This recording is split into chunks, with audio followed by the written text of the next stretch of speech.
de enero del año 1900 cayó en lunes, y el tiempo fue tan malo que, según recogía al día siguiente el Correo de Madrid, el temporal había retrasado notablemente los servicios telegráficos del país. Pese a todo, en algunos lugares se celebró la entrada del nuevo siglo por todo lo alto.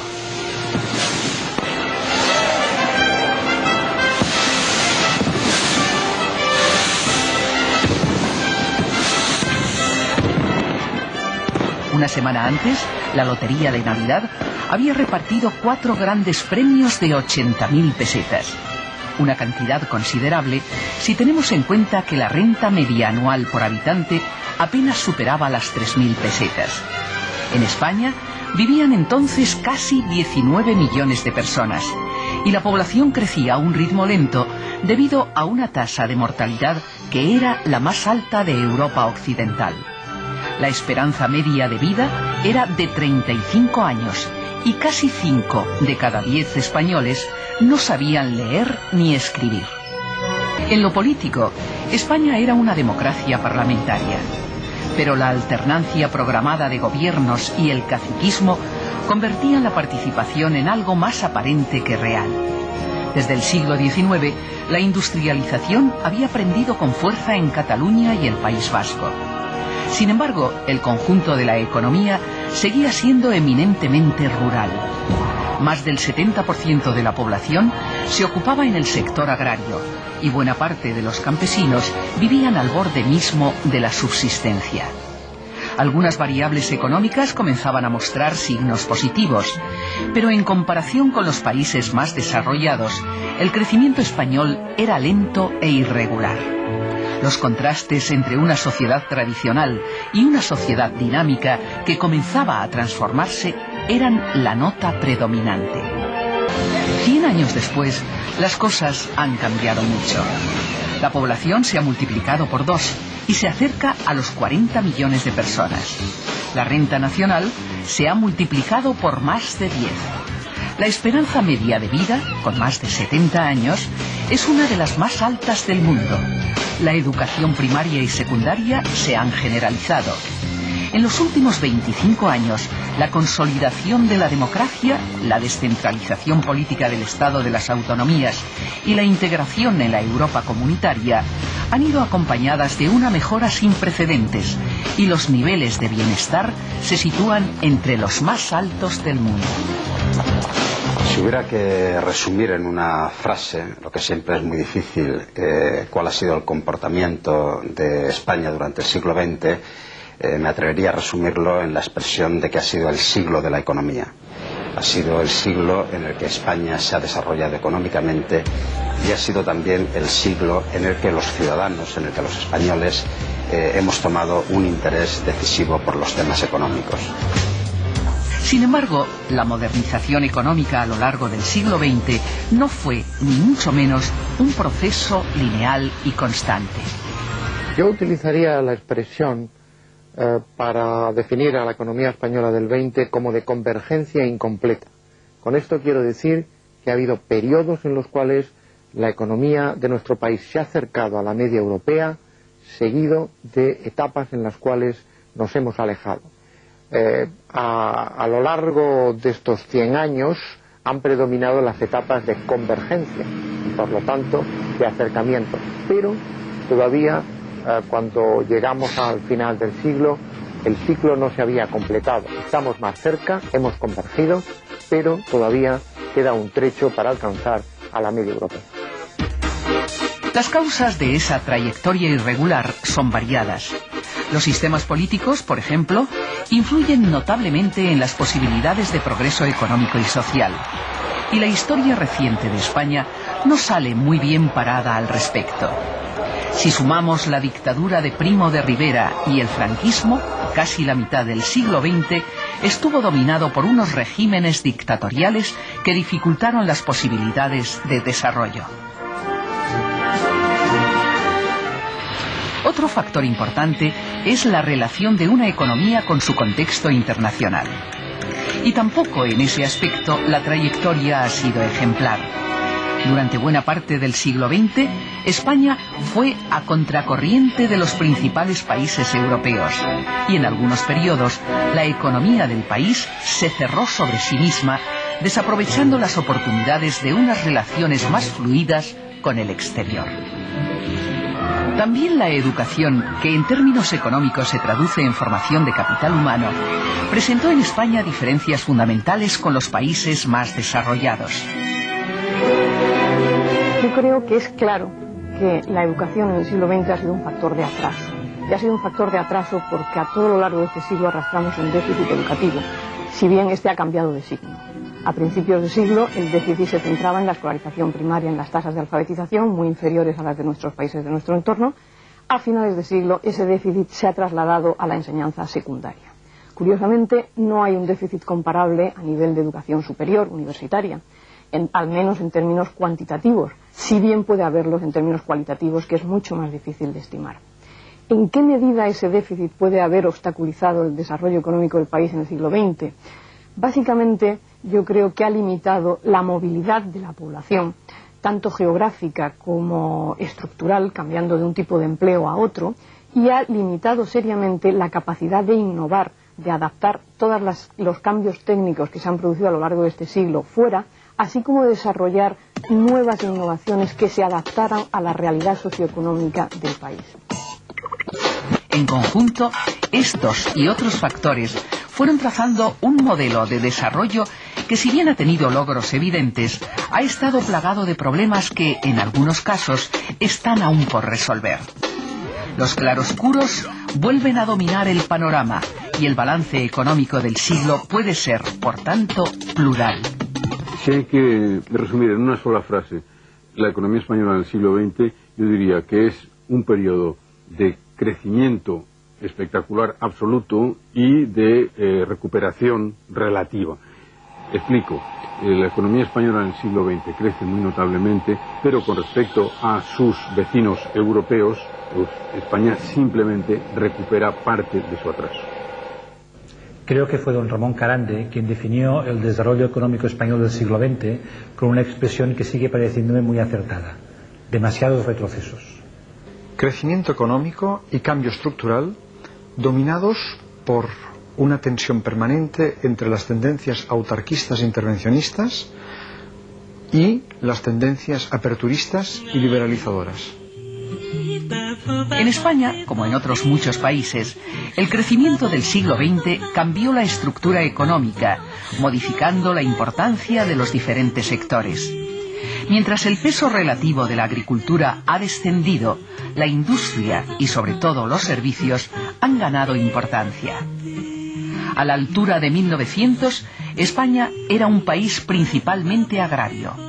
Y aunque el sector inició el siglo con una crisis considerable, pronto comenzó a transformarse. Entre 1910 y 1930, la producción, la productividad y las exportaciones agrarias fueron aumentando y contribuyeron al crecimiento económico que vivió el país durante esos años. Habitualmente se responsabiliza al sector agrario del atraso económico contemporáneo. Sin embargo, la agricultura no ha sido el pozo de todos los males que ha impedido el progreso económico. Si hay que referirse a responsabilidades, atribuyémoslas a la etapa franquista, que potenció estructuras económicas muy desequilibradas, potenció la corrupción y, sobre todo, restringió inversiones en varios campos, sobre todo en los que afectaban a la educación y a la investigación. Todo en conjunto ha lastrado los procesos de convergencia. Después de sufrir una larga crisis hasta mediados de los 50, el sector agrario fue protagonista de un cambio técnico que mecanizó las labores del campo y generó un éxodo rural masivo. A partir de ahí, la agricultura se ha comportado de manera parecida a la de otros países, hasta convertirse en una actividad minoritaria que, pese a su importancia estratégica, apenas ocupa el 6% de la población activa. Como contrapunto, la actividad industrial ha tenido un desarrollo notable. Si en 1900 tan solo existían en el país algunos focos industriales importantes, a lo largo del siglo el tejido industrial creció, se diversificó y se extendió por numerosas zonas geográficas. La evolución del índice de producción industrial resume ese comportamiento.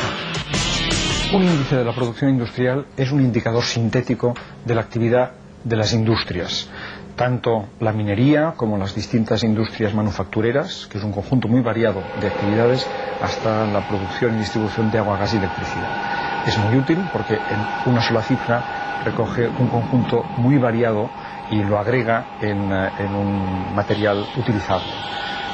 A lo largo del siglo XX ha tenido un crecimiento enormemente rápido, entre 20 y 25 veces. Puede decirse que el siglo XX fue en España el siglo de la industrialización. Pero el incremento de la producción por trabajador hizo que la población activa industrial tendiera a descender a partir de los años 70. En compensación, el sector terciario ha ido ganando importancia. El turismo, los transportes y las comunicaciones, el sistema financiero, el comercio o la administración pública han ido creciendo hasta ocupar en conjunto a más del 60% de la población trabajadora. Como el resto del mundo desarrollado, España se ha convertido en una sociedad postindustrial en la que el sector servicios sostiene una parte considerable de la economía. Y todos esos cambios en la estructura económica han ido acompañados de cambios sociales complejos. Mirando con perspectiva la economía española del siglo XX, creo que debemos decir que nos hemos ganado a pulso la situación privilegiada en la que estamos ahora mismo. Somos miembros de pleno derecho de la Unión Europea, un club que es una gran potencia económica y que pretende ser una potencia política, pero esta situación privilegiada solo ha sido el resultado de mucho sudor, mucha sangre y no pocas lágrimas de la sociedad española. Las empresas y los trabajadores han tenido que adaptarse a situaciones difíciles durante el siglo XX.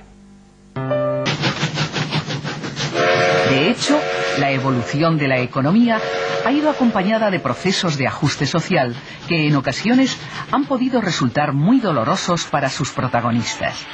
El desempleo, la emigración hacia las ciudades o hacia el extranjero y en general el deterioro del nivel de vida de una parte de la población fueron habituales durante algunos periodos del siglo XX.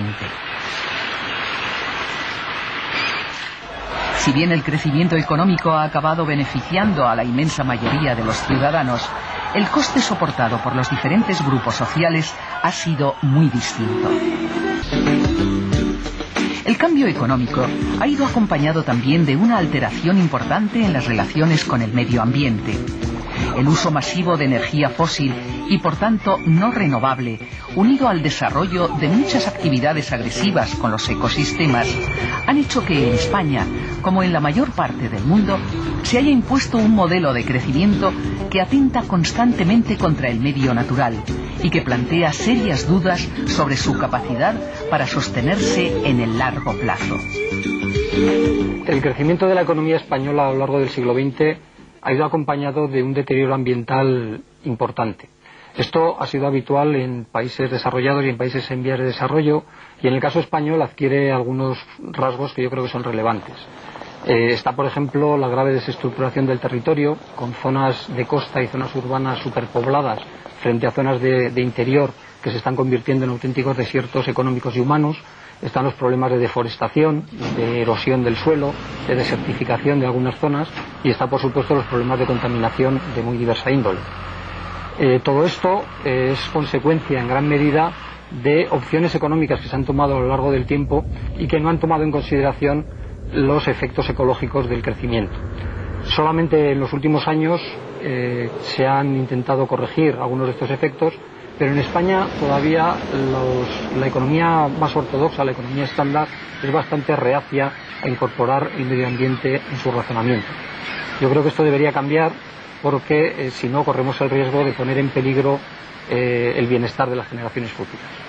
En definitiva, España disfruta en la actualidad de muchas de las ventajas del mundo rico, aunque sufre también, a veces ampliados, los problemas que afectan al capitalismo occidental. Pero quizás una de las principales diferencias del modelo español sea la peculiar cronología de ese proceso de cambio. Toda mujer española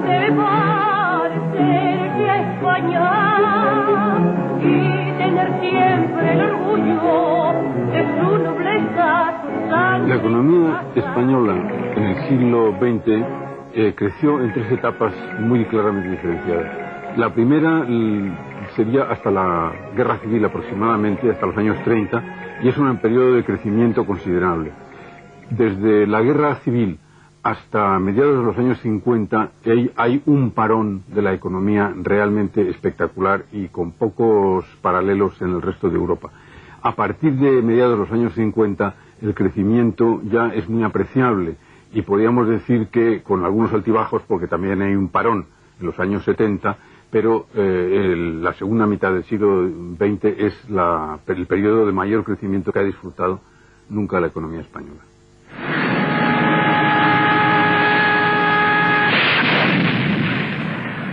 Desde esta perspectiva, la guerra civil y sobre todo el primer franquismo se revelan como la principal anomalía del crecimiento. La renta per cápita que los españoles disfrutaban durante la Segunda República entró en un bache profundo tras la guerra del que no se recuperó hasta 1954. Por el camino, la distancia con los países más ricos se amplió, generando un atraso muy difícil de recuperar. Solo a finales de los años 50 la situación comenzó a cambiar.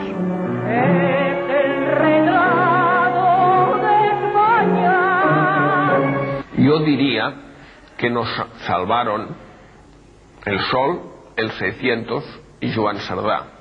El Sol porque permitió generar divisas, primero con la exportación de cítricos en la primera mitad del siglo y luego con la venida de turistas, y esto nos permitió importar maquinaria para industrializarnos. El 600 porque motorizó a la mayor parte de la población española, cambió las costumbres y creó demanda para la diversificación del sector industrial.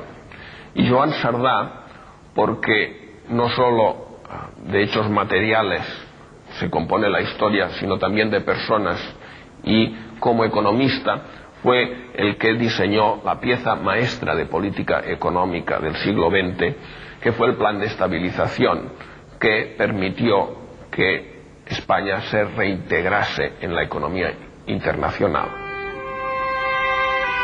En efecto, a partir de 1959, la economía española se liberalizó y creció a un ritmo muy superior al del resto de Europa.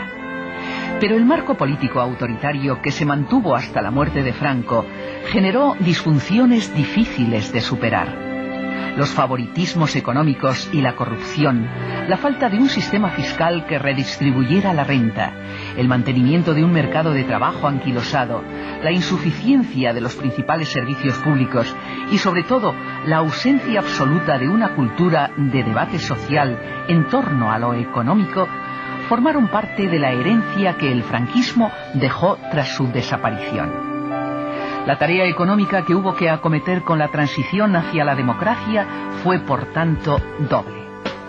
No se trataba solo de afrontar la crisis internacional de los años 70, sino también de ir desmontando una economía viciada por 40 años de dictadura. A partir de ahí, la normalización política y la posterior integración en la Europa comunitaria han ido acercando la economía española a los parámetros europeos, pero aún así la convergencia real sigue siendo una tarea pendiente. La percepción de los españoles de hoy es que el siglo XX, en términos económicos en este país, no tiene mal resultado. Hemos vivido unas épocas de gran prosperidad. En los últimos años los niveles de vida han aumentado mucho, se vive mucho mejor que antes. Si tenemos una visión más a largo plazo, que es la que aporta el historiador, el balance quizá no sea tan positivo.